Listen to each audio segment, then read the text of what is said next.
My boyfriend ditched me at the concert and snapped that I'm too boring to chill with his friends, but he forgot who bought the tickets. Watching his face drop as security kicked him out was priceless. At that moment, the concert crowd around me was a blur of raised hands and flashing lights, but all I could focus on was Kyle's face as two burly security guards grabbed him by the arms. He looked beyond shocked, eyes wide, mouth hanging open like a total doofus. One second he'd been laughing with his buddies, and the next he was being escorted out past hundreds of screaming fans. Well, what? There must be some mistake, bro. He stammered over the blaring music, trying to shake off the guard's grip. His voice cracked, and I had to bite my lips so freaking hard to keep from cackling. A part of me wished I had popcorn. The scene was that satisfying to watch. The audacity of this dude. He really thought he could ditch me and still enjoy my concert tickets? Nah, not happening. I guess I should start at the beginning. My name's Katie, I'm 17, and up until that night, I honestly thought my boyfriend, Kyle, actually gave a damn about me. We'd been together for almost a year. He wasn't my first boyfriend, but I really thought he might be my last for a while. You know how it is. You fall hard. Imagine future prom nights, maybe even going to the same college. Cringe, I know, but I was that girl. I wore his hoodie everywhere, doodled our initials in my notebook, the full teenage love cheese platter. Kyle was the kind of guy everyone at school liked. He's one of the popular dudes, co-captain of the basketball team,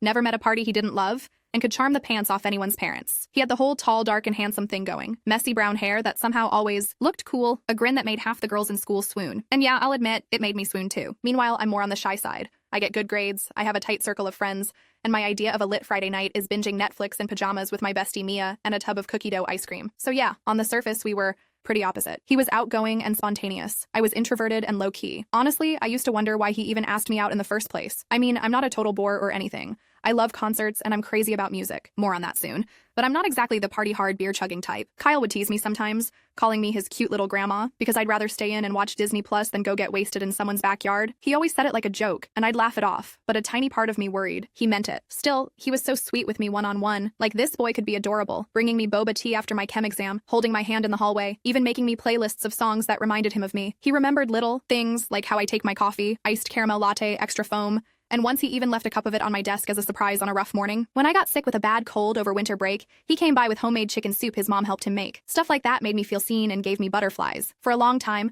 I thought those sweet moments were the real him, and the slight douchey stuff was just him trying to look cool. My best friend Mia, well, she wasn't Kyle's biggest fan. She never fully said so. She's ride or die for me and tried to support whatever made me happy. But I could tell. She'd roll her eyes when he'd flake on plans or when I'd relay one of his lame jokes about me being grandma. One time, a few months ago, she straight up asked, "Girl, are you sure he deserves you? You're like a freaking catch, and he's out here acting like it's a burden to text you goodnight." I remember defending him. Ugh, I cringe now. I was all, no, he's just busy. And he's actually really sweet when it's just us. Classic denial. He wasn't perfect. Far from it. But he was my first big love. I was convinced he really liked me for me. Boring. Bits and all. Sure, there were times when our differences showed in not so great ways. Like a couple months back, he took me to this big house party and promptly vanished to play beer pong for over an hour, leaving me awkwardly nursing a soda on the couch by myself. It sucked, but later he apologized, claiming he got caught up in the game, and I had brushed it off. I always brush those things off. Every minor red flag neatly folded into an origami of excuses. Little flashbacks kept popping up. Him openly flirting with a waitress on our date night. I'd laughed it off at the time. Him ditching our study session to go play Call of Duty with the boys. I let that one slide too. Each time I'd swallowed my hurt and made excuses for him. In hindsight, maybe I shouldn't have. Flash forward to a few weeks before the concert. Imagine Dragons, only like my favorite band ever, announced a big show in our city. Tickets went on sale and I pounced on them the minute they dropped. I managed to score 2 pretty decent seats. Honestly, I nearly hyperventilated with joy when I saw those tickets were mine. I sat in the online queue for what felt like an eternity, in reality, about 10 minutes, with my heart racing. When the confirmation email finally popped up, I legit screamed into my pillow. My immediate thought was how awesome it would be to surprise Kyle. He likes Imagine Dragons too. At least he always told me he loved the songs I put on my playlists. Plus, this would be our first real concert together as a couple. I pictured us singing along to Believer and Thunder together. Maybe even having a cute slow dance moment if they played a slow song like Demons. I daydreamed about how it would go. Maybe he'd lift me onto his shoulders during our favorite song, or we'd stand cheek to cheek during a ballad with his arms around me. I was low-key hoping for that cliche end-of-concert kiss under a sky of smartphone lights. Basically, I had scripted the perfect night in my head. Total rom-com vibes, right? I kept the tickets secret for a while, planning to surprise him for his birthday, which was about a month before the concert. When I finally told him, he flipped. Like, he literally lifted me off the ground in a bear hug and spun me around. He seemed genuinely stoked, and I was over the moon seeing him that happy. In hindsight, I wonder if part of that excitement was him thinking about bragging to his friends, but at the time I thought I just won Best Girlfriend of the Year, or something. In the weeks leading up to the show, it was all we talked about. We'd text each other lyrics randomly, I'd send a dragon emoji and he'd reply with a lightning bolt. It was cheesy cute. I was counting down days on my calendar. Even Mia, who isn't into rock pop much, was excited for me, though she joked, "If he acts up, just drop him in the mosh pit and run." I laughed, not knowing how prophetic that jest would be. The night of the concert finally rolled around. I remember I spent like 2 hours picking an outfit. I wanted to look cute, but also not like I was trying too hard. I settled on ripped jeans, my favorite band tee, gotta represent, and a flannel tied around my waist in case it got cold. Classic concert chic. I even braided a little strand of hair and put glitter on my cheeks because why not? It was supposed to be a special night. Kyle picked me up at 6 in his hand-me-down SUV that smelled faintly of Axe body spray. He basically marinates in the stuff, I swear. He was hyped up and talkative on the drive, blaring music and drumming on the steering wheel. I was so happy, butterflies dancing in my stomach and everything. At one point, I yelled over the music, "Thank you for coming with me," and he gave me this incredulous look and shouted back, "Are you kidding? Thank you for getting the tickets. You're awesome, babe." That made me practically melt into my seat. We got to the arena and the energy was electric. The whole place hummed with excitement. You could practically feel the bass from inside vibrating in your chest even out in the corridors. The air smelled like a weirdly comforting mix of popcorn, spilled soda, and concert fog. Crowds of people were milling around in band tees, the muffled thump of the opening act's bass already vibrating through the concrete floors as we hurried in. We grabbed sodas, took a couple of cute selfies in front of a giant poster of the band. He kissed my cheek in one. I set it as my phone wallpaper immediately, like the simp I was. And then we found our seats. We were in the lower bowl, left side of the stage. Really good vantage point, actually. The opening band was finishing up their set when it all started to go downhill. During the intermission before Imagine Dragons came on, Kyle got a text. I only noticed because his phone buzzed a few times in a row. He checked it and got this excited grin. "What's up?" I shouted over the crowd noise, sipping my drink. He leaned in, practically bouncing. "You remember my buddies Jake and Trevor?" he asked. I vaguely recalled 2 of his basketball teammates. Loud, kind of immature guys who always seemed to be filming pranks or chugging Red Bulls. I nodded. "They're here too. They got floor tickets last minute." "Oh, cool," I said, genuinely thinking it was cool. What were the odds? I figured maybe we'd say hi, do a group pic or something. I wasn't super close with those guys, but I'd met them once or twice. I knew they were big fans of the band too. Next thing I know, we hear whooping and hollering behind us. Speak of the devils. Jake and Trevor spotted Kyle and were making their way down the aisle to us, 2 other friends, a couple of girls I recognized from school actually, in tow. Suddenly, we had a whole squad hanging around our seats. They were all high-fiving Kyle, doing those bro hugs, talking a mile a minute about the concert, and also about some party from last weekend. I smiled and kind of hung back, feeling a bit out of the loop as they jabbered. One of the girls, I think her name is Brianna, noticed me and gave a polite, "Hey." Kyle finally remembered I existed and threw his arm around my shoulder, saying, "This is my girlfriend Katie," to the group. They all gave friendly enough heys and what's ups, though I caught Jake giving Trevor a weird look I couldn't quite read. So there I am, standing amidst my boyfriend's friends, feeling a little like an outsider but trying to play along. I laughed when they joked about the nosebleed seats, even though our seats were actually great. I even offered Jake some of our popcorn, but I could feel the dynamic shifting. Kyle was sliding into party Kyle mode, the one I'd seen at a couple house parties. Louder, more obnoxious, more bro. He hadn't had any alcohol, that I knew of. But sometimes he just gets high on his own hype, you know. After a few minutes, Trevor said, "Dude, come down to the floor with us. We've got room, and it's way more hype down there." He nodded toward the general admission floor area in front of the stage, which was already packed and buzzing with anticipation. My heart sank a tiny bit hearing that. I immediately thought, what about me? Our tickets weren't for the floor, so I assumed I wouldn't be allowed down there. Plus, I wasn't even sure I wanted to be in that sweaty mash of people. But Kyle, I could see the longing in his eyes.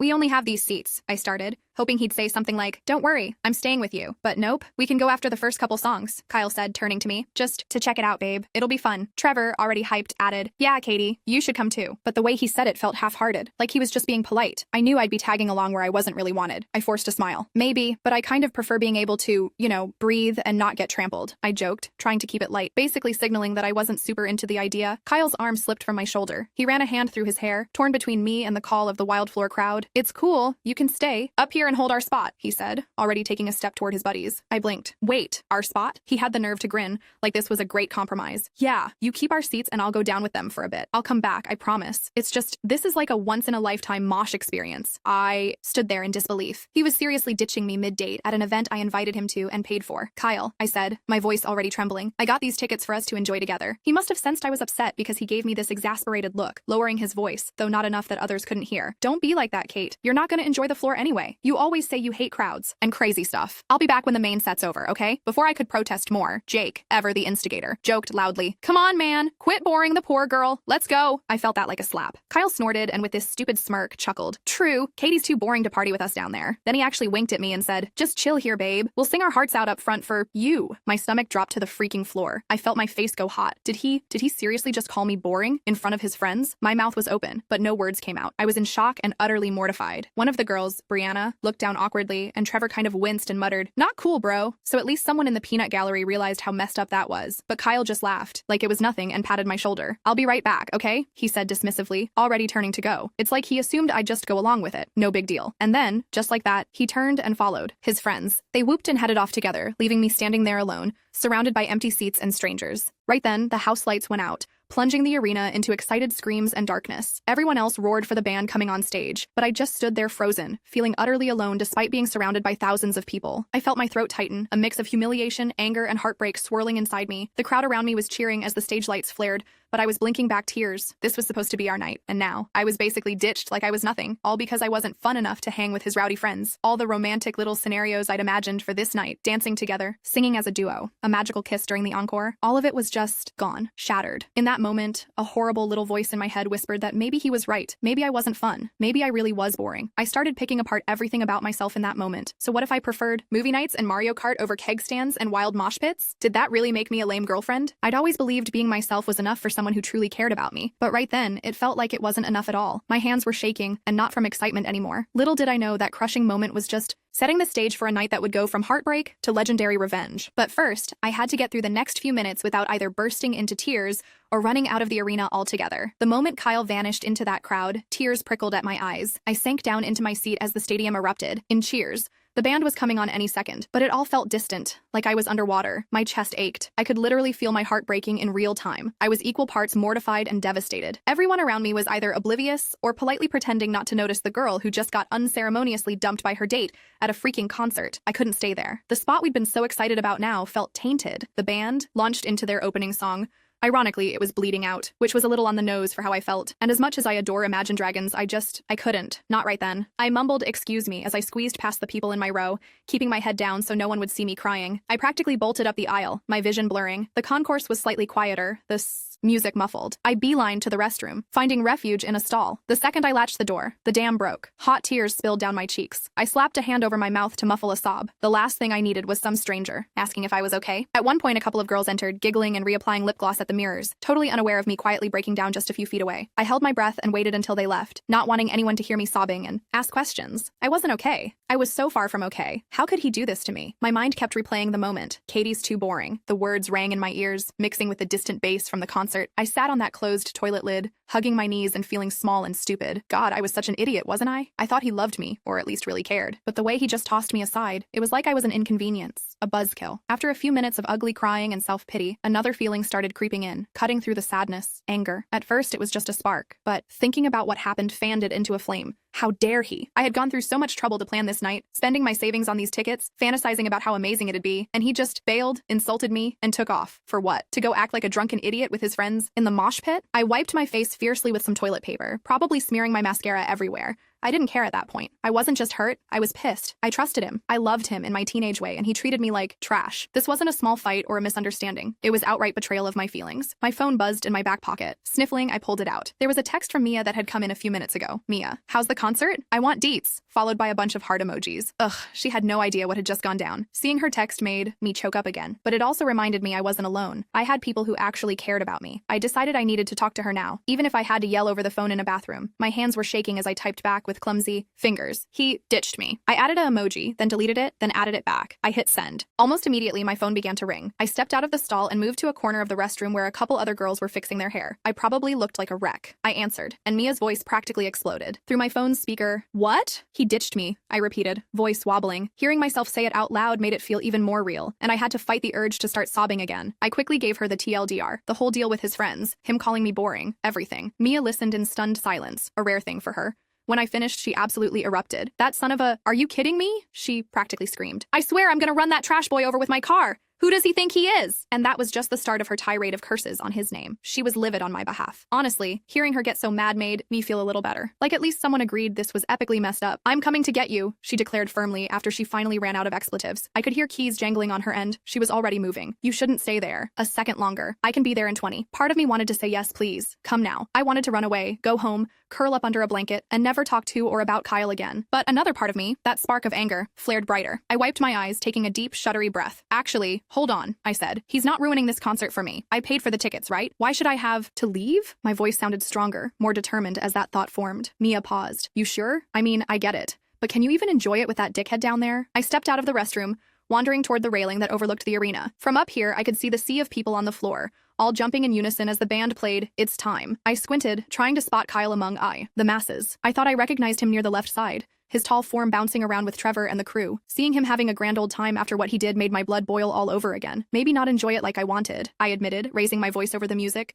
But I'll be damned if I let him think I'm just gonna roll over and cry in a corner. Screw that. She was quiet for a beat, then I heard a sly edge in her tone. Girl, what are you gonna do? Because she knew that tone in my voice. I think we both realized at that moment that I wasn't just going to sit quietly and watch the show from afar. If he could ditch me at my concert, I wasn't above a little payback. I bit my lip, wiping the last of my tears away. I'm not totally sure yet, I confessed. The idea was only just solidifying in my brain. All I knew was I refused to be the pathetic sad girlfriend sobbing while her jerk of a BF partied it up. I had a sudden image of him laughing with his friends about this later, bragging about how he got away with ditching me. That thought made something snap into place inside me. But he's not getting away with this, me. No way. Her delighted little gasp on the other end told me she was 100% on board. If there's one person who loves chaos, when justified, as much as I do, it's my best friend. Okay, boo, I feel you. Want me to stay on the line? You need backup? I can brainstorm evil plans in the meantime. I actually let out a tiny laugh, the first since this whole disaster started. Text me some ideas, I said. I'm gonna go back in so it's too loud to talk, but I'll check my phone.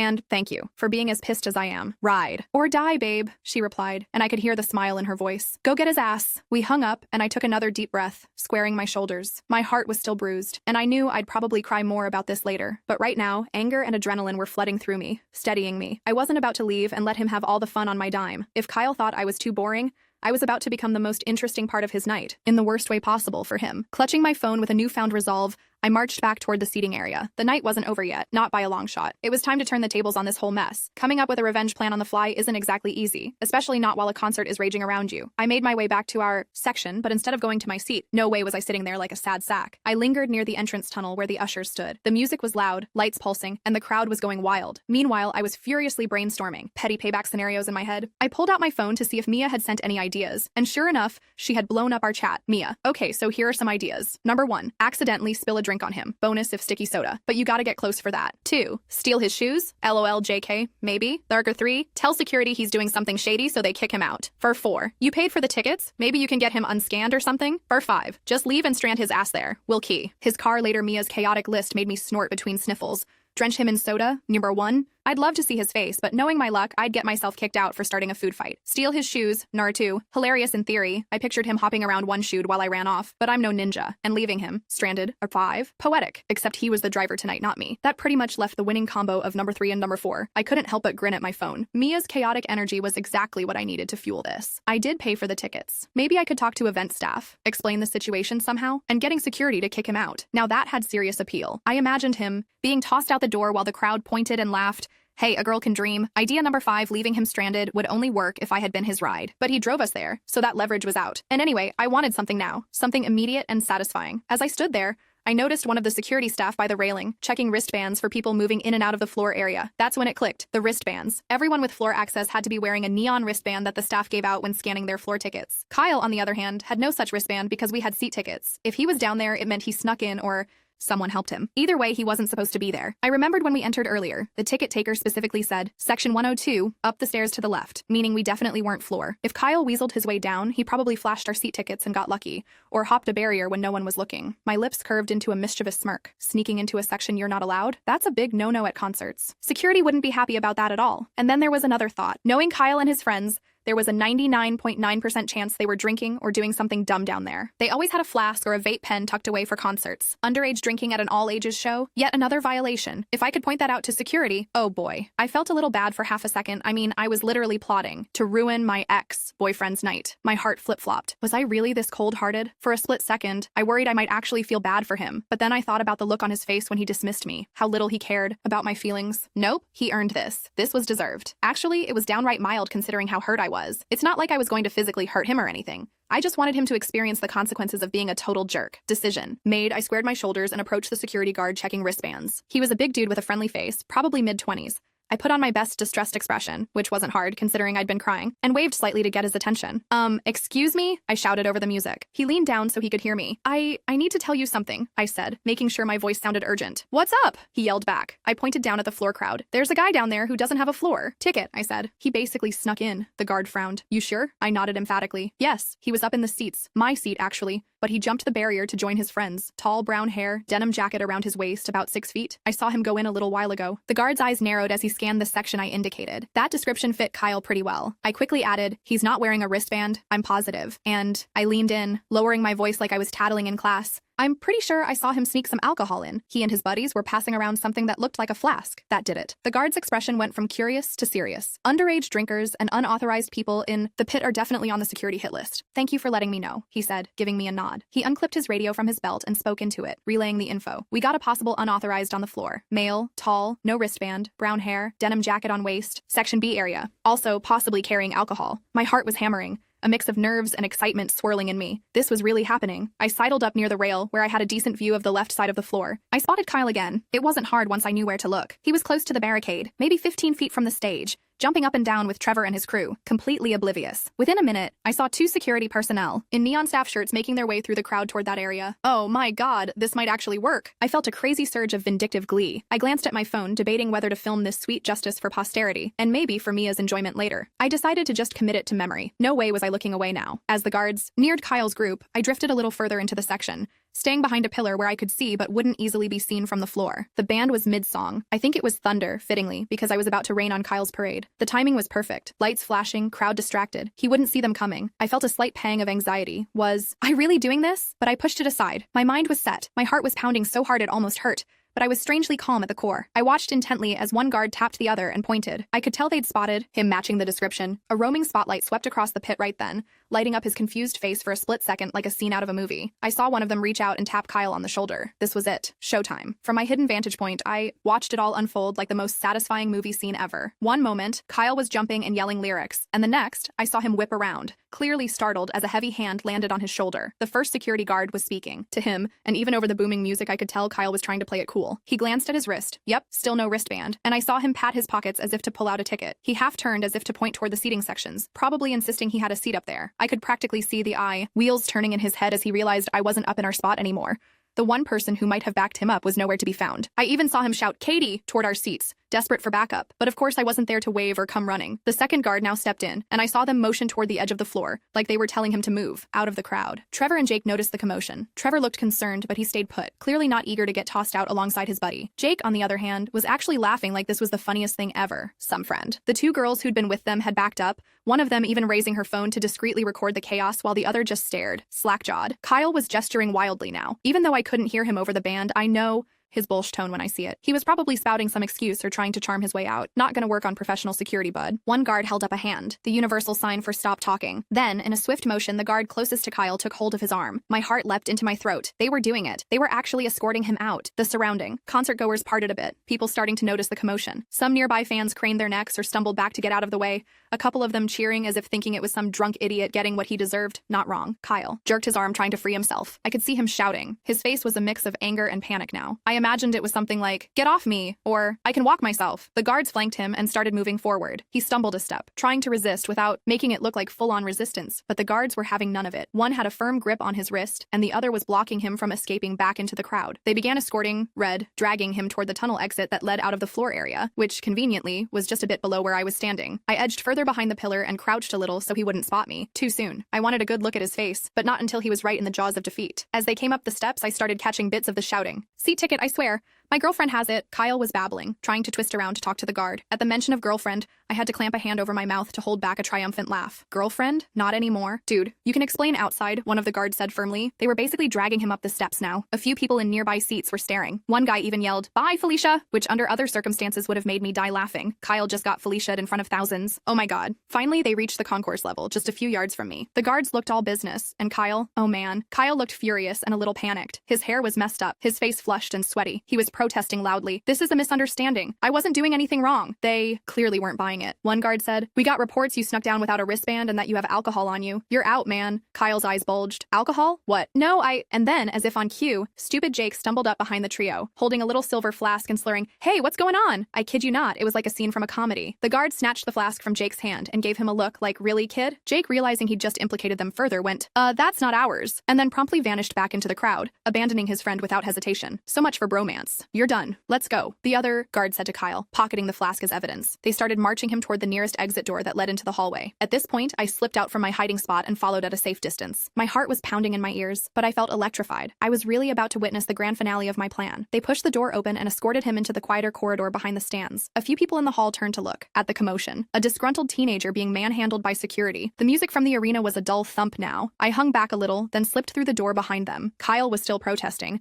though he had lost some of his bluster. Seriously, I can just go back to my seat. It's section 102. I'll stay there the rest of the show, okay? I'll even leave the flask. Nope, a guard cut him off. We're past that. Venue policy is zero tolerance. You gotta go. That's when I decided to make my presence known. I sidled up from behind and said, loud enough for my voice to carry, hey, is there a problem here? I must have been a sight. Cheeks glittery, eyes probably red from crying, but now steeled with resolve. As I stepped forward, Kyle's head whipped around and he saw me. His face when he realized I was there, that I had seen all this, was priceless. Katie, he exclaimed, looking equal parts relieved and mortified. Maybe he thought I'd come to save him or something. Ha, fat chance. Oh, hi, I said, crossing my arms over my chest. I looked at the guards. This him? I asked, like I didn't even know my own boyfriend. The guard holding his arm nodded. You know this guy? Kyle answered before I could. Yes, she's my girlfriend. Katie, tell them. We have seats up there. He jutted his chin toward the seating area. He must have thought I'd feel sorry for him and confirm his story in hopes they'd just let him go back to the seat. I took a slow breath, my heart thundering in my chest. This was it. I looked Kyle dead in the eye. Sir, I said coldly to the guard with a slight emphasis for Kyle's sake. I had a boyfriend by that name,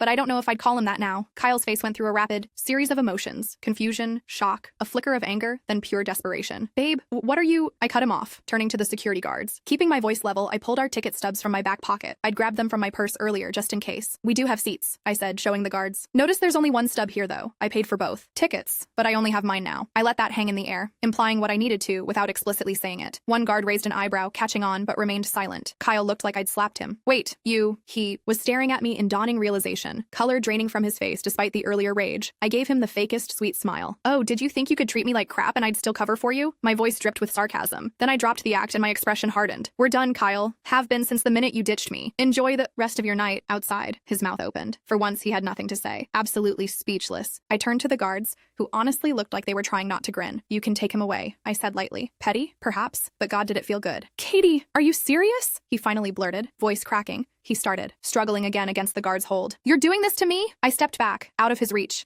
and gave a little finger wave, the same little wave I'd given him earlier from the seats. Bye, Kyle, I said, syrupy sweet. For a split second, I was tempted to yell after him, something snarky like, still think I'm boring? But I figured the point had been made. He shouted my name once more, but the guards had heard. Enough. One swung open the door leading outside, and the other tugged him through it. With a harsh final shove, they propelled Kyle out into the night. The door shut behind them with a heavy clang, muffling his voice, which had risen into a panicked whine. Just like that, he was gone, kicked out of the concert, dumped, and utterly humiliated. I stood there for a moment in the empty hallway, adrenaline coursing through me. Holy crap. Holy crap. I felt a wild mix of triumph and disbelief. My heart was racing. My hands were actually shaking from the rush. I almost couldn't believe I'd actually pulled it off. I peeked through the little door window to see the two security guards marching Kyle farther away from the entrance as he stumbled along, still protesting uselessly. One of them was already on the radio, likely notifying other staff that the deed was done. Kyle tried to turn back toward the door, maybe hoping I'd come out after him, but the guard gently shoved him forward. The last glimpse I caught was Kyle running his hands through his hair in frustration, looking like a lost little boy as it surely dawned on him that I wasn't coming to save him, or to join him. It was over. He was out of my life, and out of the concert, for good.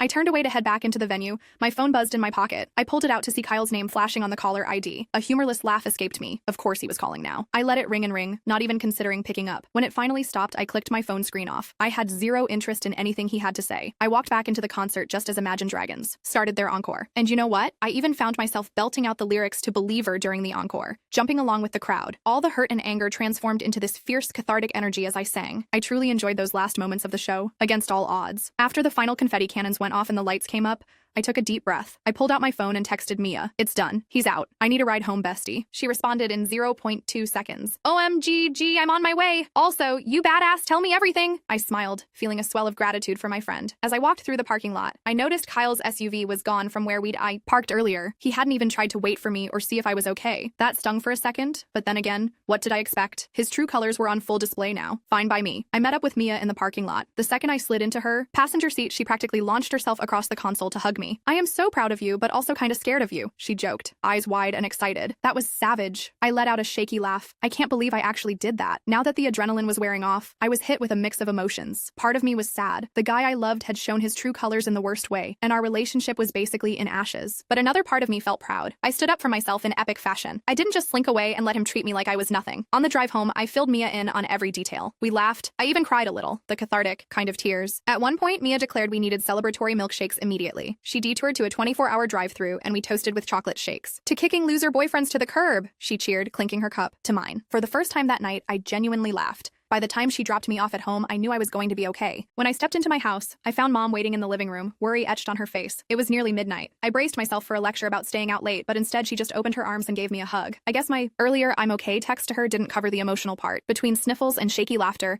I gave her the Cliff's Notes of the night, the ditching, the revenge, everything. By the end, Mom's eyes had gone wide. Then she surprised me. She burst out laughing and said, "Well, good for you, honey." Even my dad, who had woken up and wandered in wearing pajamas, managed a proud, "Serves him right," before patting me on the shoulder. It was such a relief knowing my parents were on my side and weren't angry about the late hour or the drama. If anything, they looked impressed. With their reassurance bolstering me, I finally headed to bed, emotionally wrung out but oddly at peace. Over the next few days, I went through the usual post-breakup motions, but with far more resolve than I ever thought I'd have. I looked back and realized how many times I'd bent over backwards to seem fun enough for him, forcing myself to go to parties I didn't enjoy, pretending to love nights out when I would have rather been watching a movie, all because I didn't want him to think I was a buzzkill. I won't be doing that again. Life's too short to pretend to be someone you're not. I didn't hide what happened. I told my friends the truth, and they rallied around me. Apparently, word got out at school about Kyle's grand ejection. Small town, news travels fast. When I walked into school that Monday, I honestly expected whispers or awkward stares. But to my surprise, I was greeted like some kind of folk hero. One of Kyle's own teammates passed by my locker first thing and actually gave me a high five. I obliged, awkwardly, and he just grinned and said, "Heard what you did. Respect." I was equal parts embarrassed and amused. In third period, I caught a couple of girls from the year below whispering and glancing my way. When I finally met their eyes, they burst into giggles and one gave me 2 thumbs up. Word had definitely gotten around. It was surreal, but I'd be lying if I said it didn't feel kind of good. Apparently, one of those girls from the concert had posted a short video of him getting hauled off by security. It spread around our school like wildfire. By Monday, pretty much everyone knew the gist of what went down. Some people looked at me like I was a legend. Even one of Kyle's closer friends, Trevor, sent me a DM saying, "Sorry about what happened, you didn't deserve that." And one of the girls from the concert, Brianna, tracked me down at lunch to tell me I was her new idol. It was equal parts mortifying and gratifying. Kyle, on the other hand, avoided school for a couple days out of embarrassment. When he did show up, he kept his head down. Serves him right. He tried to reach out to me exactly once, a long text that alternated between apology and excuse. It read, "Hey, I just wanted to say I'm really sorry about what happened. I was just hype about the show and didn't mean it when I called you boring. You know you're not, right? You're amazing, and I effed up. I guess I was just caught up in the moment. I'm honestly so sorry. Can we please talk? I feel like you kinda overreacted, but I forgive you and I really want to fix this. I miss you." Yeah, he actually said I overreacted. I must have rolled my eyes into the back of my skull when I read that. I blocked his number without replying. The next evening, he even showed up at my house with a pathetic bouquet of gas station flowers, eyes red and pleading. My dad asked if I wanted to talk to him. I honestly didn't, but I stepped outside for a moment anyway. Kyle stumbled through an apology, voice cracking. "Katie, please. I'm so sorry. I was a total idiot, okay? I didn't mean it when I said that stuff. You know I think you're amazing. I was just hyped and not thinking is right." I interrupted quietly. I wasn't even angry at this point, just tired. "I meant what I said, Kyle. We're done." He started to protest, babbling about giving him another chance, but I held up a hand. "You did this to yourself," I told him softly. With that, I turned around, walked back inside, and signaled my dad to take care of sending Kyle on his way. I didn't feel triumphant or cruel in that moment. I just felt free. In the weeks that followed, I focused on myself and the people who actually care about me. I even made a little "I'm not boring" bucket list with Mia, full of fun stuff I wanted to do: paintball, road trip to the beach, trying that weird sushi burrito place in town, everything I used to put off. It wasn't about proving anything to anyone. It was about embracing what I love and having a blast on my own terms. And in case you're wondering, Mia and I have already started tackling that list. The very next weekend, we road tripped to that funky sushi burrito spot. We spent the whole evening laughing, taking goofy selfies, and making new inside jokes. Honestly, I had more fun in those few hours than I ever did trying to fit into Kyle's world. I learned a few major things from all this. Never let someone make you feel like you're not enough. If they do, they don't deserve you. Period. 2. I might be chill and low-key, but that doesn't mean I'm weak. Underestimate me and you might just get a surprise or a security escort out the door. 3. Real friends and real partners will treat you with respect. If someone truly cares, they won't put you in a position to question your worth. I did have a fleeting moment where I wondered if I went too far, but then I reminded myself that holding someone accountable for hurting you isn't wrong. I gave Kyle nothing more than a taste of the consequences he earned. In the grand scheme of things, my act of payback was pretty tame. And if it taught him a lesson, good. Revenge isn't always the answer, but but I have zero regrets about this one. Sometimes a little poetic justice goes a long way. Cheesy as it sounds, I found a new strength in myself through all this. A confidence that I'll carry into whatever comes next. I walked away with my head high, knowing my worth, and with a badass story to tell. Sometimes the trash takes itself out, as my grandma would say. In this case, I just gave it a little push. As for Kyle, last I heard, his friends have been roasting him nonstop for getting kicked out and losing the chillest girlfriend ever in one go. He's officially learned that actions have consequences, and that I won't be anyone's doormat. He lost me forever that night, and I have a feeling that realization stings him more than anything. The next time I go to a concert, I'll go with people who actually want me there. Or heck, I'll go solo and make new friends in the crowd. I'm not going to dim my light or change who I am to fit someone else's idea of fun. I know now that being true to myself is way more important. And somewhere out there is a person who will think my idea of a perfect night, cookies, Netflix, and all, is anything but boring. In fact, Mia and I already grabbed tickets to another concert next month. No boyfriends, just us. We're already planning out our matching outfits and assigned to hold up for the band. I just know we'll be dancing like crazy, losing our voices together, and making the kind of core memory I thought I'd make with Kyle. Only this time, there's zero chance of drama. Just two best friends living their best lives, and me, singing my heart out, no boyfriend needed. In the end, I got the closure I needed and then some. I walked away with my self-respect intact, if not amplified, and one hell of a story to tell. I've never felt less boring in my life.